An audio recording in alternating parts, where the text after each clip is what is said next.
जय हिंद साथियों, कैसे हैं आप सब लोग। अच्छे ही होंगे। गुड मॉर्निंग, सुप्रभात। शुरुआत हो गई है सुबह की और शुरुआत करते हैं हम ट्रिकी एकेडमी से नए पेपरों की। ठीक है, जो पिछले साल के पेपर थे उनका ही सॉल्यूशन करने वाले हैं हम। तो चलिए शुरू करते हैं किसके साथ। 13 फरवरी 2022 के पेपर के साथ हम शुरुआत करते हैं। ये एमपी पुलिस 13 फरवरी 2022 का पहली शिफ्ट का पेपर था। तो पहला क्वेश्चन है इसमें, भूकंप के केंद्र के ठीक ऊपर पृथ्वी की सतह के भाग को क्या कहते हैं। भूकंप के केंद्र के ठीक ऊपर, अब भूकंप जो है, भूकंप को किससे मापा जाता है, तो सिस्मोग्राफ से मापा जाता है। मतलब भूकंप का जो अध्ययन होता है वो सिस्मोग्राफ कहलाता है। तो उसी से संबंधित यहाँ पर होगा। देखिए, फोकल डेप्थ जो होगी, फोकल गहराई होगी, वो तो नहीं होती है। कोर या फिर उप परिकेंद्र या भूकंपीय फोकस। तो सही आंसर क्या आएगा इसका, ऑप्शन डी, भूकंपीय फोकस आएगा। ठीक है, क्या आएगा, भूकंपीय फोकस। ऑप्शन डी इसका सही आंसर होगा। नेक्स्ट क्वेश्चन देखते हैं हम। जहरीले रसायन जो खेतों में अवांछित पौधों को मारने के लिए आवश्यक होते हैं या उपयोग किए जाते हैं, वो क्या कहलाते हैं। जैसे कि जब भी फसल बोई जाती है तो उसमें कई सारे घास वगैरह उग जाती है, तो वो क्या करती है, वो दूसरी फसल को क्षति, जो हमारी मुख्य फसल होती है उसको क्षति पहुंचाती है और उस पर कब्जा कर लेती है। इसीलिए उसको नष्ट करने के लिए हम किसका प्रयोग करते हैं, खाद का। खाद जो है मिट्टी में जो भी उत्पादन होता है फसलों का, उसको बढ़ाने के लिए उपयोग किया जाता है। उर्वरक का, खरपतवारनाशी का या शाकनाशी का। तो हम खरपतवार को बढ़ा रहे हैं और उसमें पैदा हुए अन्य प्रजाति के पौधों को नष्ट करना है। तो क्या आएगा इसका, ऑप्शन सी इसका सही आंसर होगा, खरपतवार नाशी। ठीक है, अगला प्रश्न देखते हैं हम।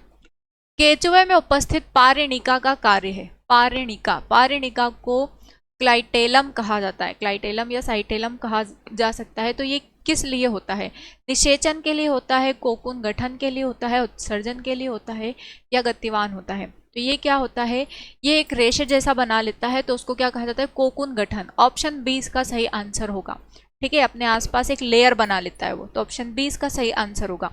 अगला प्रश्न है, दो कथन दे रखे हैं जिसमें एक अभिकथन है और दूसरा उसका कारण है। आपको दोनों पढ़ना है सावधानी पूर्वक और प्रश्न का सही उत्तर देना है। तो अभिकथन दे रखा है कि कर्क और मकड़ी फाइलम ऑर्थ्रोपोडा के सदस्य हैं। ठीक है, सही है कि ये होते ही है सदस्य।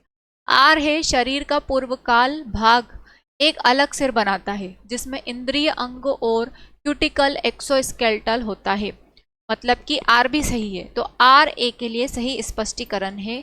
ऑप्शन ए डी इसका सही आंसर होगा। अगले प्रश्न की तरफ बढ़ते हैं हम। कार्बन मोनोऑक्साइड और नाइट्रोजन गैस के मिश्रण को क्या कहा जाता है, उत्पादक गैस, जल गैस, प्राकृतिक गैस या मीथेन गैस। ठीक है, तो इसका जो सही आंसर है, ये क्वेश्चन पिछले पेपर में भी पूछा गया था कि उसमें क्या पूछा गया था कि उत्पादक गैस किसका मिश्रण होता है, तो वो क्या आएगा उसमें, कार्बन मोनोऑक्साइड और नाइट्रोजन। तो ऑप्शन ए इसका सही आंसर होगा। ठीक है, ऑप्शन ए। नेक्स्ट क्वेश्चन है, रिक्त स्थान थर्मोसेटिंग प्लास्टिक का उदाहरण नहीं है। बेकेलाइट, ड्यूरोप्लास्ट, मेलामाइन या नाइलोन। नाइलोन आएगा। नाइलोन को कृत्रिम रेशा कहा जाता है। ऑप्शन डी इसका सही आंसर आएगा। नेक्स्ट क्वेश्चन है, इनमें से किसमें लैक्टिक अम्ल पाया जाता है। कॉफी, दूध का पाचन, नींबू या चाय। चाय में कैफीन होता है, नींबू में सिट्रिक अम्ल होता है, कॉफी में कैफीन होता है, तो बचता क्या है, दूध के पाचन में क्या पाया जाता है, लैक्टिक अम्ल। और जन्म से लेकर 2 साल तक के बच्चों में दूध का पाचन कौन सा एंजाइम करता है, ये क्वेश्चन पूछा जा सकता है आपसे। तो वो जो एंजाइम है वो क्या है, रेनिन। ठीक है, अगला प्रश्न देखते हैं हम। रिक्त स्थान एक आधार है जिसका उपयोग साबुन बनाने में किया जाता है। सोडियम प्रीऑक्साइड, लाई, हाइड्रोजन ऑक्साइड या फिर सोडियम बाइकार्बोनेट। तो पोटेशियम होना चाहिए था, लेकिन पोटेशियम को ही क्या कहा जाता है, लाई। ऑप्शन बी इसका सही आंसर होगा। ठीक है, जो सोडियम ऑक्साइड या हाइड्रोजन ऑक्साइड वगैरह होते हैं वो किस में प्रयोग होते हैं, वो धावन सोडे में होते हैं। यहाँ पर किसका, साबुन बनाने में पूछा है, तो साबुन बनाने में लाई का प्रयोग होता है, उसमें चिकनाहट पैदा कर देता है। अगला प्रश्न है, निम्नलिखित में से कौन सबसे अधिक इस्तेमाल किया जाने वाला ब्लीचिंग एजेंट है। Bleaching agent, carbon dioxide, chloride, शराब या सोडियम क्लोराइड। तो ज़्यादातर चीज़ों में हम सफाई करने के लिए किसका प्रयोग करते हैं, क्लोराइड का। आपने देखा होगा कि जो भी स्विमिंग पूल वगैरह होते हैं वहाँ पर क्लोरीन डाल दिया जाता है ताकि पानी स्वच्छ रहे और गंध ना आए, उसमें स्वच्छता बनी रहे। तो क्लोराइड का हम ज़्यादा प्रयोग करते हैं। ज़रूरी नहीं कि स्विमिंग पूल्स वगैरह में भी, हम अपने घर के आसपास या हमारे जो वाटर टैंक होता है उसमें भी इसका प्रयोग कर सकते हैं। अगला प्रश्न है, कैरकल किस प्रकार का जानवर है? कैरकल जंगली बिल्ली, जंगली कुत्ता, जंगली भैंस या जंगली बतख? तो कैरकल जो होता है जंगली बिल्ली होती है, एक प्रकार की जंगली बिल्ली होती है। ऑप्शन ए इसका सही आंसर है। नेक्स्ट क्वेश्चन है, एक अवतल लेंस आमतौर पर उस पर गिरने वाले प्रकाश को क्या कर देता है? अंदर की ओर झुकाता है, बाहर की ओर झुकाता है, अपरिवर्तित नहीं करता है या अपने माध्यम से जाने नहीं देता? तो ये क्या करता है? बाहर की ओर झुकाता है। ऑप्शन बी इसका सही आंसर होगा। और उत्तल लेंस जो होता है वो अंदर की ओर झुकाता है। ठीक है, अगला प्रश्न है, निम्नलिखित में से किस वर्ष केंद्रीय ग्रामीण स्वच्छता कार्यक्रम CRSP शुरू हुआ था? किस सन में किया गया था, ये पूछा गया।